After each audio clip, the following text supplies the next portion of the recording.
What's up? Mike Baker here. Today I want to talk to tradesmen and service providers like people who remodel homes, house painters, electrical, landscapers, power washers, handymen, someone who works on a home or provides a staff of people that work on a home in a residential setting, all have a similar dilemma online, okay? And it's the feeling of having so much actual work to do that you could never actually get anything done on the internet. You have these ideas and thoughts that you want to execute, but then when it comes time to sit down to get these things actually done, you don't really know what steps are supposed to be taken. You don't know what's important or what's not important. So here I am to kind of explain to you the steps that you'd take to either do it yourself, or if you were hiring somebody to do it for you, what you'd need to be looking out for or consider as you embark on that. Okay, I've set up personally several tradesmen in different industries, and also I come from the world of house painting. Okay, so like one of my first websites that I built was for my father,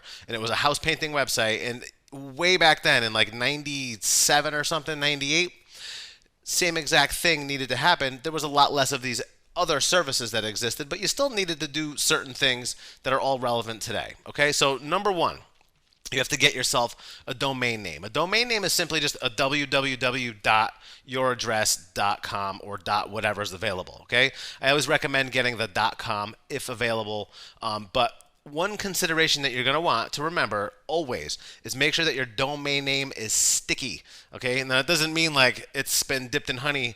It means that you remember it the first time you see it, and you don't have to spell it out. You don't have like hyphens and dashes and all this other funky stuff in it. It's just easy to remember. Okay, so that's number one, easy to remember domain name. And if I were suggesting a place to go to do this, I would say start at GoDaddy. Okay, so go to GoDaddy, look for the name that's applicable to your business, buy the name, save the username and password. It's very important that you have your GoDaddy information. It's going to be one of the first things that I would ask for if I were to design your website. Okay? Domain name, GoDaddy. Go there and do it. 15 bucks or 20 bucks a year. If you're looking for a name and it's taken and it's a premium name, just find a different name. You don't need to spend $2,000 on a domain name unless it's so important to you that you just have to have it, then go for it. But most people can get a domain name that's easy to remember, that's sticky, for 15 to 20 bucks a year. Okay. Number two is going to be the infamous website. I need a website. Everybody needs a website, right? But what does that even mean to someone who's in a service industry? Okay. Here's what you need on your website. You need to have clear branding, meaning your logo needs to be prominent and you can recognize the company. You need to have an opening statement, okay, that clearly defines what your business is and who you are and where you are. And you need to easily showcase your services.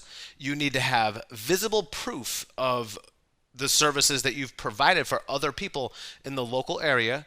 And a very good idea would also to be include testimonials of local people who have hired you, visible and present, so that other locals can see that and validate the fact that you are what you say you are. Okay, so those are the components that you need. Now, this seems simple enough, but it's a very difficult thing to assemble. You have to have your copy written, you have to have photography, and if you don't have photography, then you have to have stock photography that can kind of simulate what it is that you do. And two good places to go, this is a very good tip, for free stock photography that's like stellar is Pexels, Pexels.com, or unsplash.com.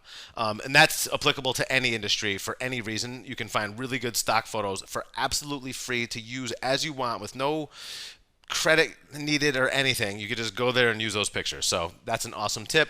So a good tip would be also to blend pro stock photos that simulate what it is that you do with actual photos that you take from your phone while you're on the job. Okay, these days, as long as you have a representation of it, on a phone that you have that's kind of modern, don't don't worry about it. Just take the picture of the thing so that you can show off what you've done at a later date. Okay. Taking the picture is half the battle. Getting it on the internet the right way is the other half of the battle. We'll get into that in a minute. Okay? So, your website, getting back to it, you've got to have easy contact information. Also, is very important. You got to have your phone number, your email address. So, take it from the top. You have phone number or email, very clear branding, logo, services that you provide, and a clear opening statement, photography that's welcoming and inviting, copy that's easy to read. And again, it doesn't have to be professional, perfect English, but just get it close. But the more professional you can get, the better. It's just I understand how hard it is to find copywriters to do all this stuff. So sometimes copy has to be provided in whatever format you can get it. Okay, so if you just have some chicken scratch on a notebook, paper, or a napkin, send it along, and that can be professionalized or turned into something that is legible and can be assimilated, taken in by search engines. Okay, that's also an important factor to worry about in the future. You need to have sample work that's relevant to your business, okay? And it's super important to showcase the work that you do. Even if you only have like 6 samples of work that you've completed, it's like the most important thing outside of like reviews, and you just people just don't get it done. And the reason is because there's always a roadblock, right? So guys that work on houses typically don't want to be bothered with anything that happens on a computer. Like they have to do invoicing, they have to do billing, they have to do all that kind of boring QuickBooksy type things, or logging projects and tasks completed, project management, all that kind of stuff. But when it comes to actual marketing and presenting themselves out there, it's always something that's going to take a backseat to just getting more actual work done. So that's where someone like me can come in handy, or someone that you hire can come in handy. You take the pictures, you just literally just quickly in a text write what you did, what town you did it in, send it to your web person, and have them put it up in a way that can be showcased on your website. Okay, super important. Showcase your work. Can't say it enough. Showcase your work. Show the world your work.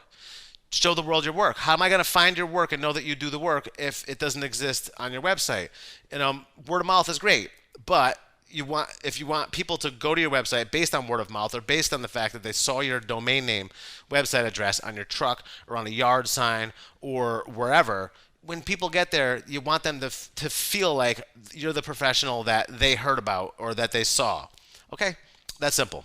So your website doesn't need to be more than, it could be a long page, and it needs to be mobile friendly also, which if you go to Squarespace and look up, like, I think it's like the contractor template, that would be what you would do if you don't have a big budget. If you have a bigger budget, let's say like $2,000 or more to get something super professional done, then you would call someone like me and I would take care of that. Okay? So the next important thing that you really want to consider is Google. Okay? Now, this is how everyone finds you. So you want to make sure that you take the time to get your business claimed on Google. So you type in your business name. In many cases, your business may already exist on Google. You have to just verify it and claim it. Okay? Go through the steps, go through the process. When you see your business name, it'll say like, verify this, or, are you the owner? You'll go through some steps. You may have to have a postcard sent to your home or your office or whatever your business address is. You trigger the postcard, you get it sent, you get a PIN number, you enter the PIN number, and then you're verified on Google for search.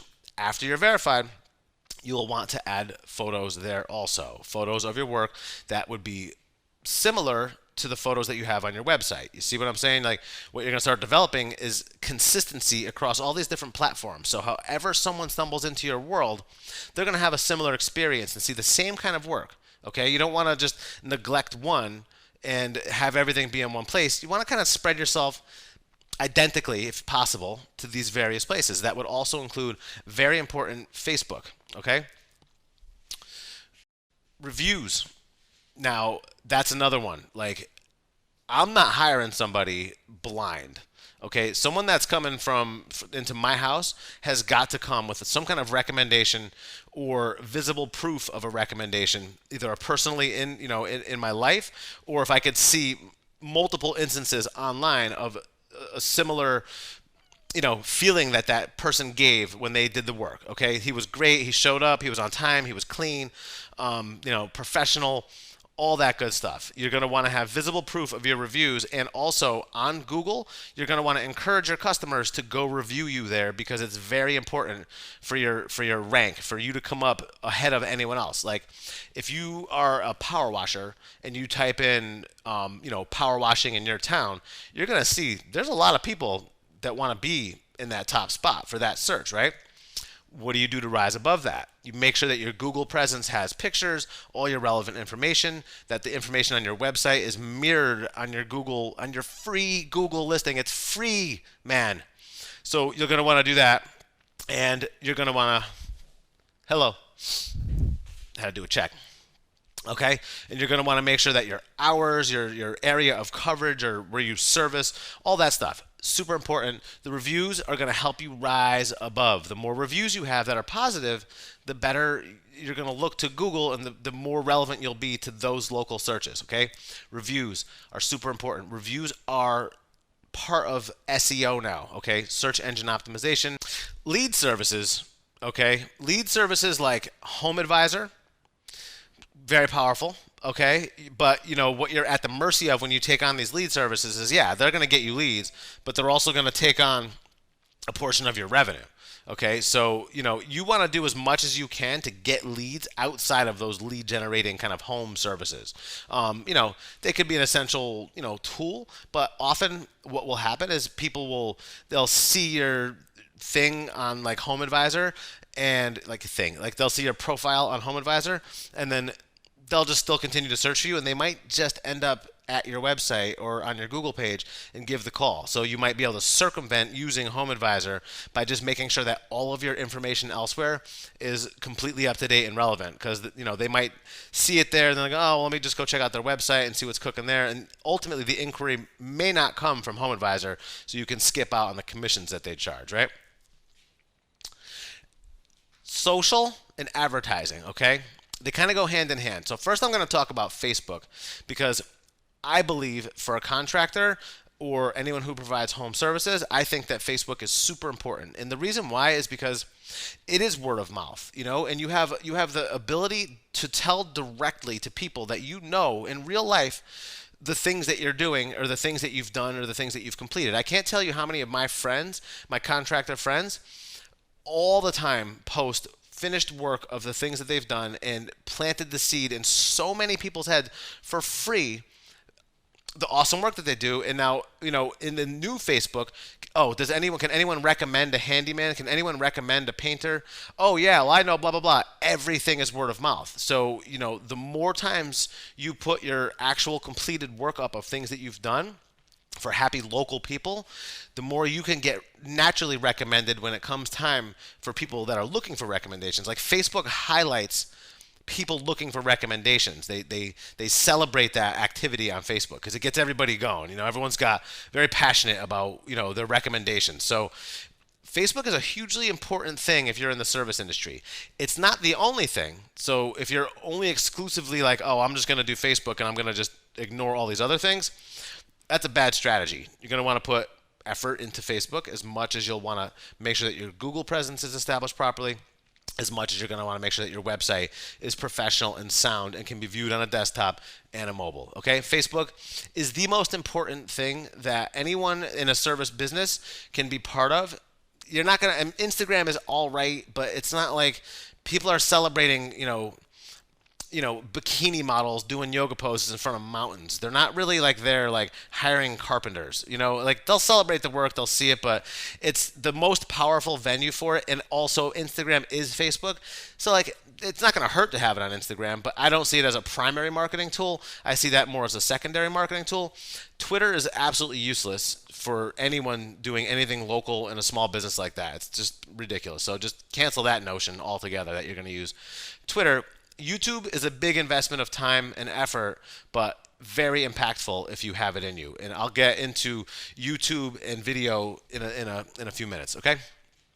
So Facebook's super important. It's not the end all, but it's very important. It's a good chunk, a quarter of your effort should go into making sure that you have a presence on Facebook, even if it's just your friends. It doesn't have to be via a page. Now, that takes me to the next topic, which is ads, paid ads, okay?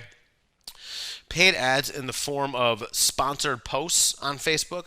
That would mean that you have a Facebook business page and you want to advertise that to a certain group of people or a certain area. You can do that. If you have a personal page and you post stuff, you can't advertise it beyond your little friend network. That's it. So if you have 200 friends, many of them will see your work, but you can't advertise it beyond that. The advantage of a page, or the disadvantage of a page, is that you pay to advertise the things that you're putting up.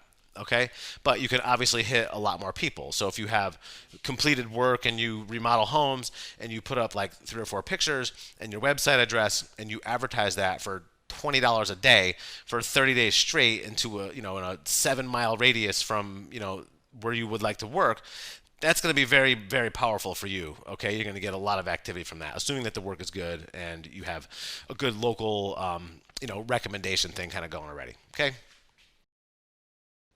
a schedule and seasonal specials. Now, I can appreciate how busy anyone is in any industry. Okay, now also, guys that are in the service industry, they kind of rely sometimes on the seasons. Okay, so I'll use like house painters, landscapers as a good example of what I'm talking about, and this would apply to power washers and a lot of people who do anything that's kind of outdoors or outdoor related, right? Painting. Season ends for exterior painting, in November. So you're going to want to start to think seasonally for all the different things that you could do and be on a schedule of what to do with your website, your social, your ads. As new seasons are about to approach, you're going to want to kind of change your messaging a little bit, and you're going to want to start looking for work that can fill the gap of a slower season by projecting what's coming next. So if it's now, like it's September, I would already have in progress what I'm going to be doing when it starts getting super cold, and what I'm going to do to look for interior painting work if I were a house painter, or what I would do if I was a landscaper for the upcoming season, which is maybe leaf gutter cleaning and stuff like that, and then going into like snow removal, ice removal, and maintenance, things like that. Okay, so you always want to be ahead of the season, and then when it's time, just the easy way to kind of freshen up your world is just either get a stock photo of fall and just put it up on Facebook on your header image. Use fall imagery on your opening slide on your website with your message under it. It could be a place where you put the seasons and make it look like you're of the season, and then have some kind of a special or promotion or landing page that you've designed for that next season that's coming up, an offering, a way for people to say, my the guy that just painted my exterior of my house, well, it's going to be a long winter, and maybe we can get the bedroom done, or maybe we can get the bathroom done. Why don't we give him a call? I didn't realize that he was also doing that, or had a special going, for whatever it is that you decide, 100 off or whatever. Just you're going to want to think in terms of what next season's coming up, and you're going to want to design the creative and specials for that coming season. It doesn't have to be super elaborate. It's not really that big of a deal to swap out some pictures and to just freshen up the look so that you stay relevant to whatever the season is, and so that you could attract work, especially buffering those slow times. Because everyone that I know that is or was in a service industry, there's always a slow time. Okay, so what do you do during that slow time? Maybe that's your vacation time. Maybe you've established it in such a way that you go crazy all spring, summer, and fall, and winter you're just like, I'm good. But if you're like most people, you're still going to want to stay busy in the winter, and you're not going to want to just completely have no revenue coming in. So you want to make sure that you've projected the season and have some kind of digital initiative in place so that you could put that out there for people as the new season starts to approach. Okay? If you do all of these things, as I've outlined, you're going to get a perfect grade. You're going to get leads like they're going out of style. You're going to have new work constantly. You're going to have new clients and customers constantly. You're going to make old clients and customers call you back because they're going to continue to see you. Okay? And if you do none of these things, then you don't get any of that. Like, then you just rely on word of mouth in real life, in the real life network, the real world, and you take all of this stuff out of it, and you're just left with, the old school way of doing things. And if that's worked for you, then so be it. I understand that this list of things that I've just described is like a lot. It's a pain in the butt. Okay, so I can help circumvent that whole thing. I can help get you established and going. I can help train a staff member if you have someone on site that can kind of take pictures and content and put them onto a website. If they're a little tech savvy, I can get them going. If you have someone who can publish your work on Facebook for you. Whatever the case, there's always a way to work within what you've got as far as a budget, what you've got available as far as staff. There's always a way to make something work for you, okay? So go over it one more time. Your www, your website, very important, okay? You're going to want to make sure that you get a domain name that's sticky. You're going to want to build a website that showcases your services, makes it clear what you do and who you are.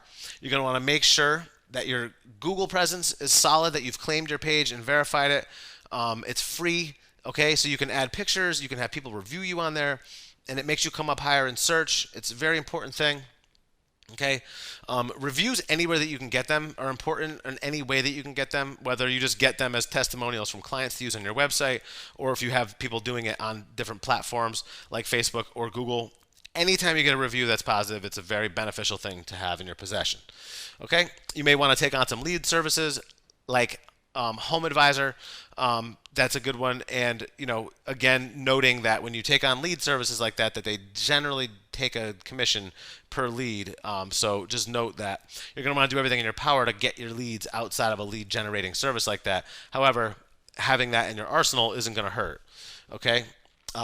Digital ads, whether you're going to advertise on search results through Google, if you're going to advertise a video on YouTube or Facebook, or if you're just going to put up posts of pictures, paying some money to get some more eyeballs onto your work is never a bad idea. Just make sure that you always make your network very small.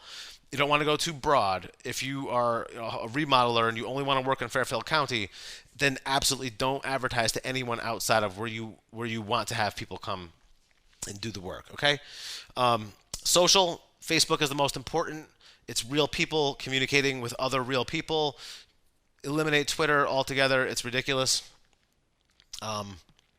Some kind of schedule or seasonal special so you can project the seasons and get ready to brace yourself for either A, if it's going to be a dead season, or B, if it's going to be a super busy season. Know how to ramp up and scale your marketing objectives and plan in order to accommodate what's coming up. Obviously, if you're just naturally super busy and you are at max capacity, there's literally no reason to advertise. But it might be a good time to start to develop things that you could put in place for when the things are, when things dry up or when things are slow.